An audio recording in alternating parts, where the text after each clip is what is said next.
Dando continuidade à nossa mensagem, eu quero passar nesse momento a uma reflexão a respeito do filho mais velho.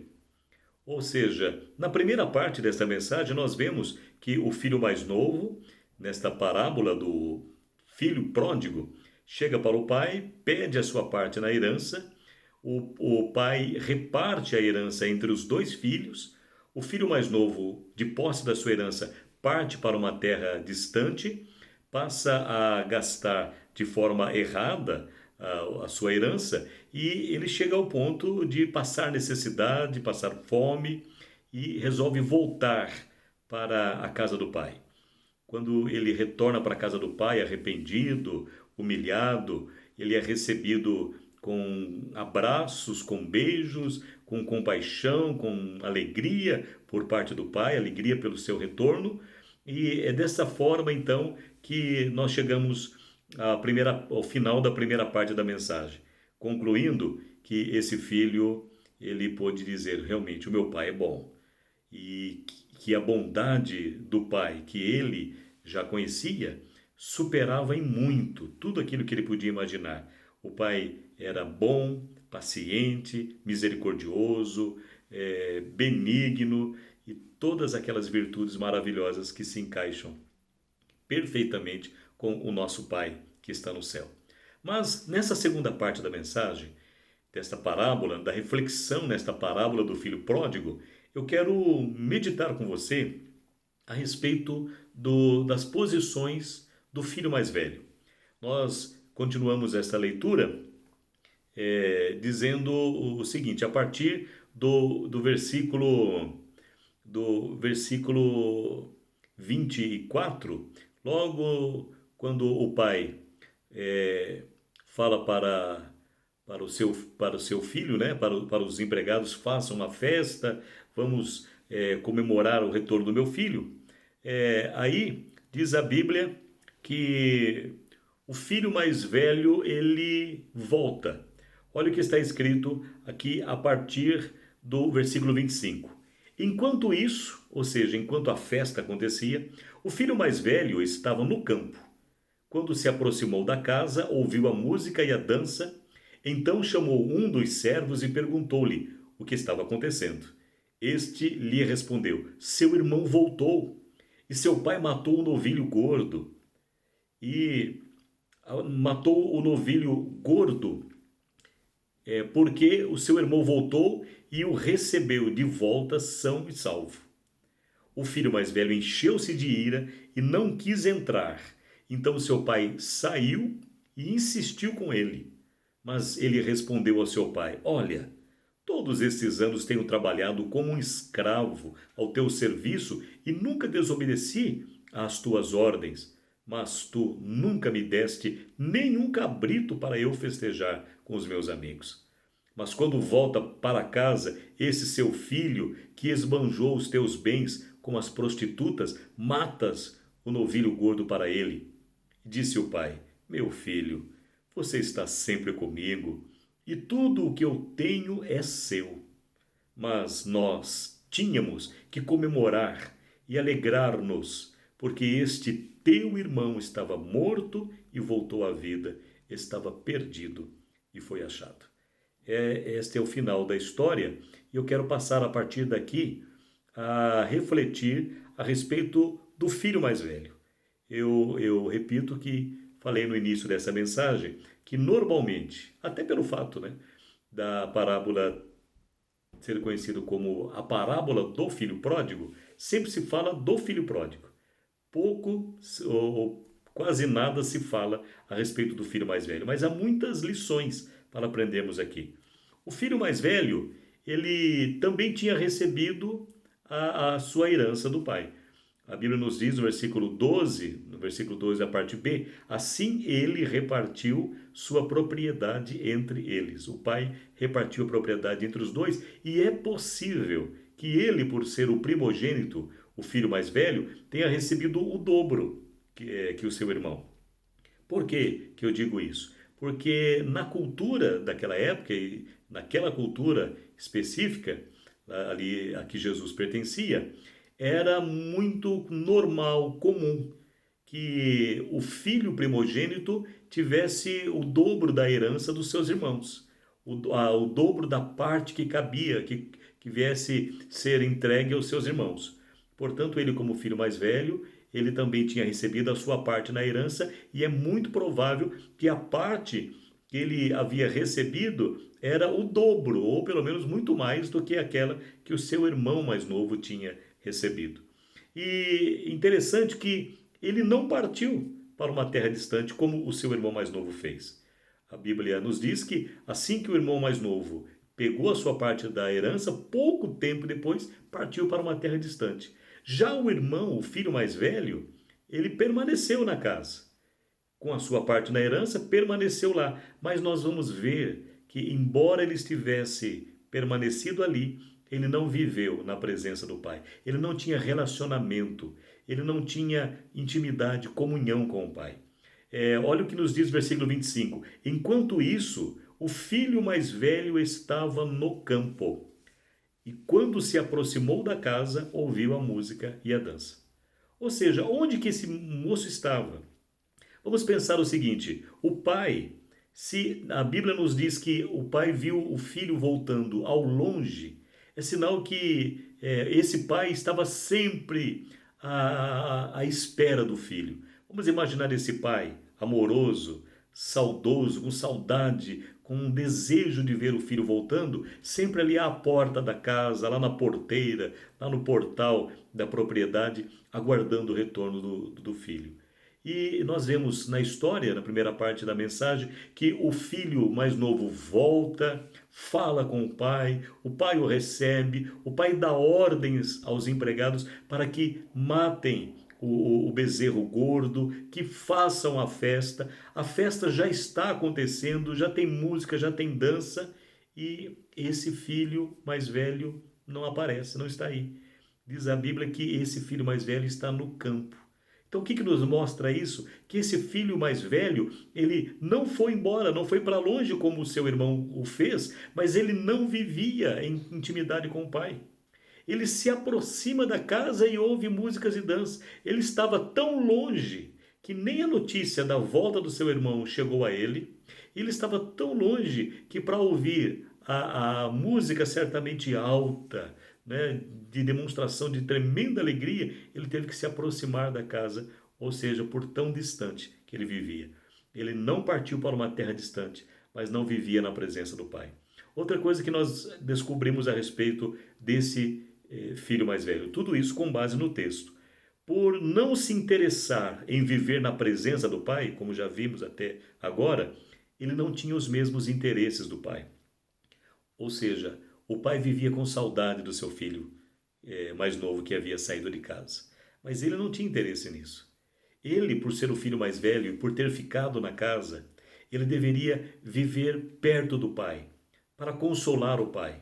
Ele deveria pensar que a presença dele ali daria um pouco de alívio na grande dor que o pai sentia devido à ausência do outro filho. Mas ele não vivia perto do pai. Ele devia pensar ou ficar na presença do pai para consolá-lo, ou então sair e ir atrás do seu irmão, procurar o seu irmão para tentar convencê-lo a voltar e dessa forma trazer alívio àquela tristeza que o pai sentia. Mas ele não vivia interessado em comunhão com os interesses do pai. E por conta disso, ele não sabia dos acontecimentos relacionados ao pai. Olha que coisa impressionante. Ele se relacionava mais com os servos do que com o seu pai, o texto nos mostra. Porque no versículo 26 nos diz que então ele chamou um dos servos e perguntou-lhe o que estava acontecendo. Que coisa triste. Ele vivia na presença do pai, mas não sabia do que acontecia com o pai.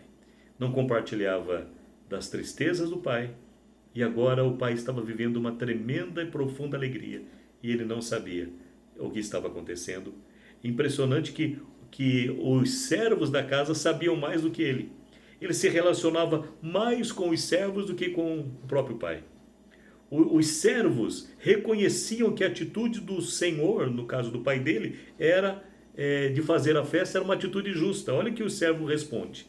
Então lhe respondeu: seu irmão voltou, e seu pai matou o novilho gordo, porque o recebeu de volta são e salvo. Eu vejo nessa resposta, da forma como Jesus expressou, uma alegria, um prazer por parte daquele servo que dava para ele, para aquele filho mais velho, o relato do que havia acontecido, dava como resposta. E vejo também implicitamente uma demonstração de que o servo concordava, que aquela festa que estava acontecendo, aquelas músicas e as danças que o filho mais velho tinha ouvido e perguntando o que estava acontecendo, que aquilo era algo bom, era algo correto, era algo justo, porque o pai havia recebido de volta o filho são e salvo. Mas olha que coisa impressionante.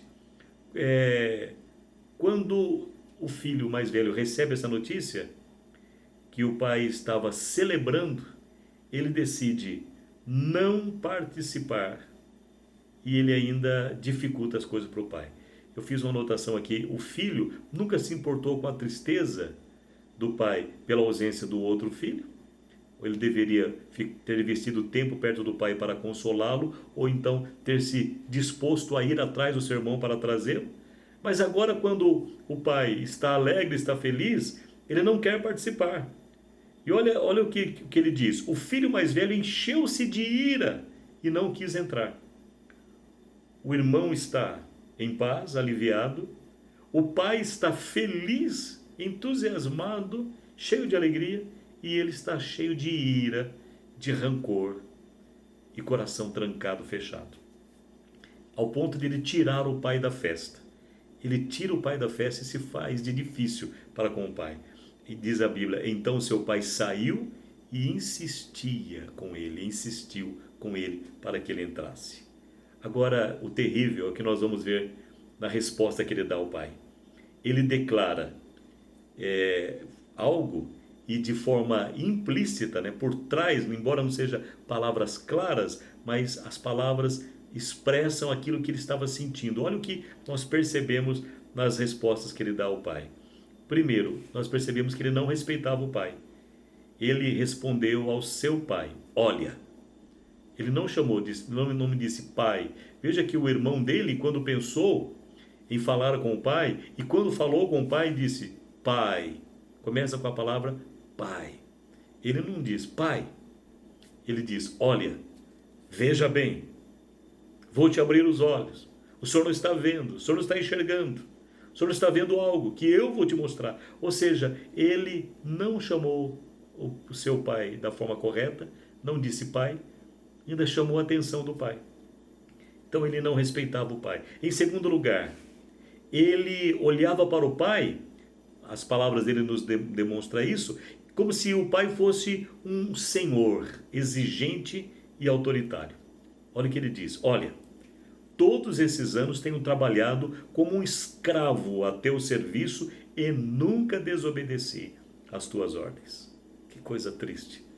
Como é comovente, no sentido de nos deixar tristes nessa reflexão, ao vermos e entendermos que aquele filho mais velho não respeitava o pai e ainda pensava no pai não como sendo seu pai, e muito menos sendo alguém bom, mas como se fosse um senhor autoritário, exigente.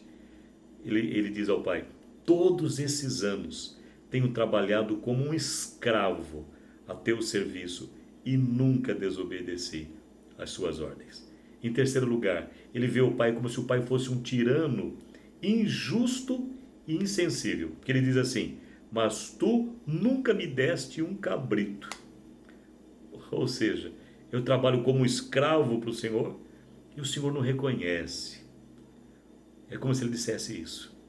Era como se ele dissesse ao pai que o pai não retribuía, que uma recompensa pequena, mínima, que ele podia receber do pai, ele não recebia. O Senhor não me dá nem um cabrito. Olha que coisa terrível. A outra coisa que nós vemos nessas palavras dele, que a alegria dele não estava na presença do pai, mas na presença dos amigos. Ele fala assim: não me desse nenhum cabrito para eu festejar com os meus amigos. Ou seja, o pai estava festejando, ele não queria entrar. E ele ainda fala para o pai que o que ele queria, o que para ele era festa, era estar com os amigos. Olha que coisa terrível. Ele mostra para o pai, nas palavras dele, que a alegria dele era estar com outras pessoas, mas não estar com o pai. Porque o pai estava insistindo para que ele entrasse para a festa e ele não entrava.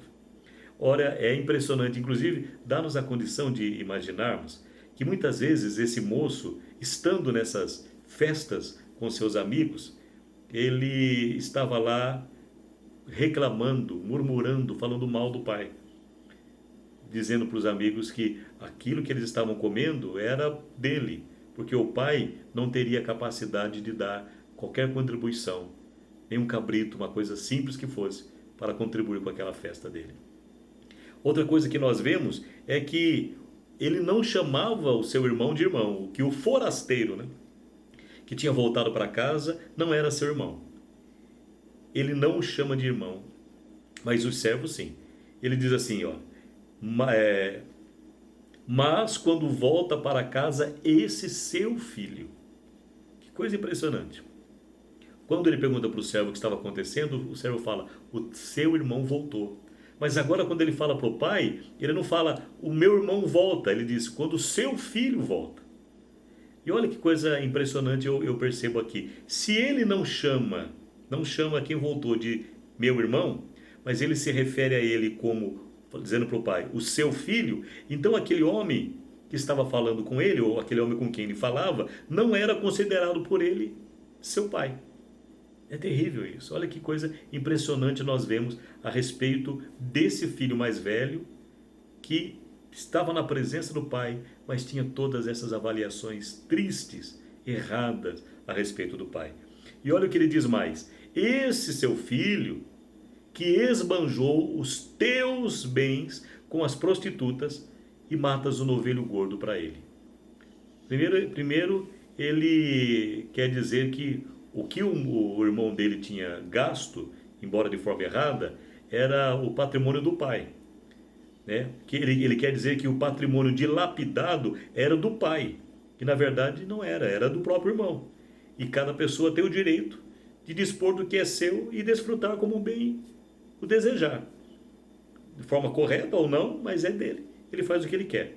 Agora, nós vemos nessa palavra dele, esse que desperdiçou, que esbanjou os teus bens com prostitutas.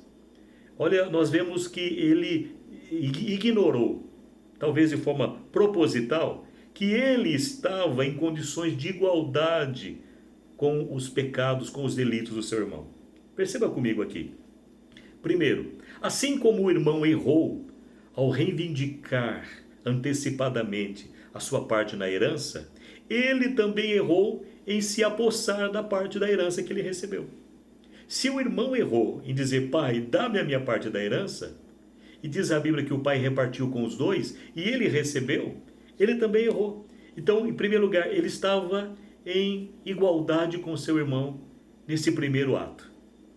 Se o irmão estava errado em antecipar a morte do pai, tomando posse antecipadamente da sua parte da herança, ele, ao receber, ao se apossar, sem falar nada, ao aceitar tomar posse da sua parte da herança, também estava errando, assim como o irmão. Em segundo lugar, o irmão resolve lançar mão da sua herança para se distanciar do pai. Ele, mesmo permanecendo perto fisicamente, estava muito distante no coração e no relacionamento em relação ao seu pai. Então, o irmão errou em sair para longe do pai, ele também errou em ficar longe do pai no sentimento, no coração, e não participar das mesmas coisas do pai. Nós vemos, portanto, em dois sentidos que ele estava em pé de igualdade com as falhas, com os pecados do seu irmão. Em terceiro lugar, eu vejo que o seu irmão supervalorizou a herança como se ela fosse infinita. Começou a usar da sua herança como se ela nunca fosse acabar. Ele menosprezou tanto a sua herança, inclusive a herança de primogênito, escolhendo de uma forma tola e injustificável viver como se fosse um escravo, ao ponto de estar cobiçando os cabritos do pai. Você percebe isso? Olha em terceiro ponto de pé de igualdade dele no delito do irmão. O irmão viveu de uma forma, esbanjou, supervalorizou a herança, achando que ela nunca iria terminar. Ele menosprezou tanto a herança, ao ponto de viver como um escravo, porque ele mesmo fala: há tanto tempo eu trabalho para ti como se fosse um escravo, e nunca me desses um cabrito. Ou seja, ele desvaloriza tanto a sua condição de filho primogênito, herdeiro, certamente da porção dobrada em relação ao seu irmão, que ele passa a viver como se fosse um escravo, desejando, cobiçando um cabrito que o pai pudesse dar a ele. Olha que coisa impressionante. E em quarto, ou melhor, em quinto ponto de análise, mostrando que os dois estão em pé de igualdade no delito, no erro, que o seu irmão se entregou ao extremo da libertinagem, da má liberalidade, de dar, de ser liberal de uma forma errada, e da luxúria. Foi um erro do seu irmão. Mas ele se autopenitenciou. Ele trouxe uma penitência para si mesmo, se autopenitenciou no radicalismo, também extremo, da escravidão, que ele se colocou como escravo. Se autopenitenciou no radicalismo da escravidão, da miséria e da infelicidade. Portanto, nós vemos em 5 pontos que ele estava em pé de igualdade nos delitos do irmão. Agora, olha que coisa impressionante. Ele avalia com tudo isso, sendo tão errado, tanto quanto o seu irmão, ele avalia o seu pai como se seu pai fosse injusto. Em primeiro lugar, olha o que ele quer dizer quando ele fala para o seu pai: há tanto tempo que eu te sirvo como um escravo e nunca me desses nem um cabrito, mas vem esse teu filho que esbanjou o teu dinheiro, a tua herança com prostitutas, e matas para ele o bezerro cevado. Era como se ele dissesse para o pai assim: eu sou um bom filho, mas vivo como se fosse um escravo. O Senhor não me dá um cabrito para mim. O Senhor não me dá para mim um cabrito. Eu que faço tudo certinho. Mas o Senhor dá o bezerro gordo para fazer a festa do esbanjador, que faz tudo errado. Olha como ele avalia o pai nessas palavras como sendo um homem injusto. Em terceiro lugar, ele ao falar isso, ele está dizendo que o pai também é pródigo. Se nós entendemos, como eu expliquei na primeira parte dessa mensagem, que a expressão pródigo significa aquele que usa indevidamente os recursos que tem, aquele que gasta de forma injusta e irresponsável. E se ele fala que o filho esbanjou, que o pai agora está matando o bezerro cevado, o bezerro gordo, para o filho que não merecia, era como se ele dissesse: o senhor também é pródigo. O seu irmão gastou injustamente, tinha gasto injustamente o que tinha, e o pai estava fazendo o mesmo, estava matando o bezerro, estava fazendo a festa, estava gastando injustamente, dando a festa para aquele irmão que não merecia. Olha a acusação de forma, nas entrelinhas, de forma implícita, que ele faz a respeito do pai, que o pai também era pródigo. E ele diz assim: era como se fosse filho pródigo, filho de um pai pródigo. Ele certamente estava repetindo o que falava consigo mesmo. Porque se ele fala aquilo para o pai, sabe aquele ditado que diz que a boca fala o que o coração está cheio? Aliás, não é só um ditado, A Bíblia Sagrada declara isso: da multidão do que há no coração fala os lábios. Então, ele estava com certeza repetindo, expressando para o pai aquilo que ele sempre pensava consigo mesmo. Aquilo que ele falava com os seus amigos, lá quando ele estava no seu churrasco sem o cabrito do pai: o meu pai não é bom, o meu pai não é bom. Olha que coisa impressionante. Um filho fez tudo aquilo de errado, mas disse: o meu pai é bom, porque os trabalhadores na casa do meu pai comem com fartura. Então meu pai é tão bom que ele é bom até para os trabalhadores.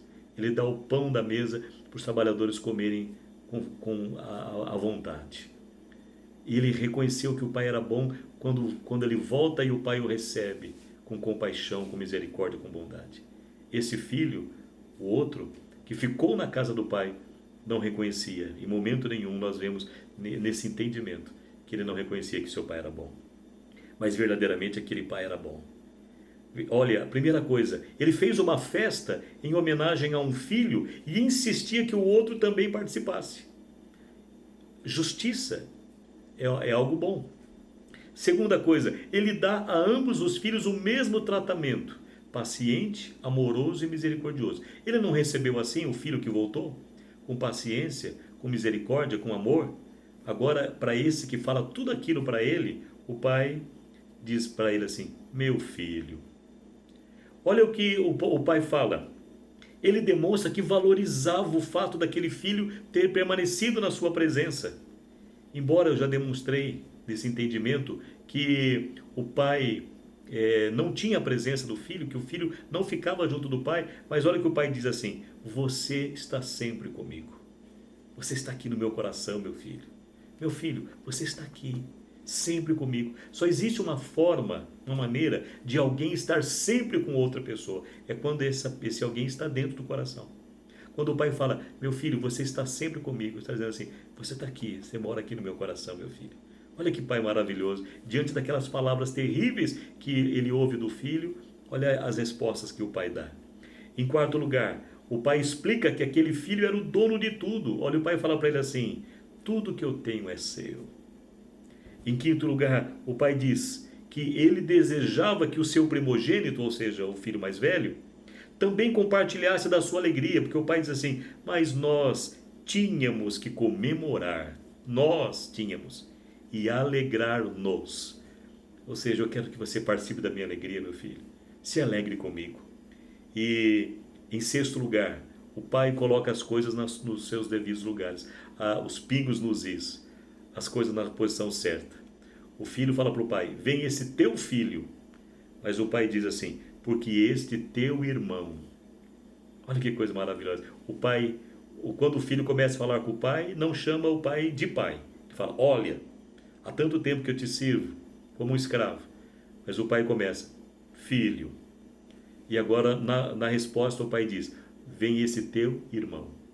Que coisa maravilhosa. O pai coloca as coisas nas posições certas. E em sétimo e último lugar, faz o filho entender os valores sobrenaturais que justificam aquela ação de fazer uma festa. Esse teu irmão estava morto e voltou à vida, estava perdido e foi achado. Neste ponto da mensagem nós podemos dizer: o meu pai é bom. Eu acredito que Jesus estava nos dizendo que depois dessa resposta para o pai, não somente o filho mais novo que voltou e foi recebido daquela maneira podia dizer: ah, meu pai é bom. Como agora, depois de toda essa resposta, esse filho mais velho também pode dizer: o meu pai é bom. Que chegue nesse momento da mensagem, eu e você, em qualquer situação que seja, se em alguns momentos da vida, sendo comparado ao filho mais novo, ou em outras situações ao filho mais velho, veja que eu mostrei que os dois estavam em pé de igualdade de erro. Mas seja em qual for a condição de qualquer ser humano, que sempre se possa levantar os olhos aos céus, pensar no nosso Pai que está no céu, no nosso Deus, e dizer: o meu Pai é bom. Há um texto na Bíblia que o apóstolo fala: se é que já provastes que o Senhor é bom. O objetivo dessa mensagem é que eu e você tenhamos como muito firme, como algo provado, como algo realmente incontestável para nós: o meu Pai é bom. Que a bondade do Pai que está no céu te alcance hoje e em todos os dias da tua vida, em todos os lugares e em todas as situações. Amém. Amém.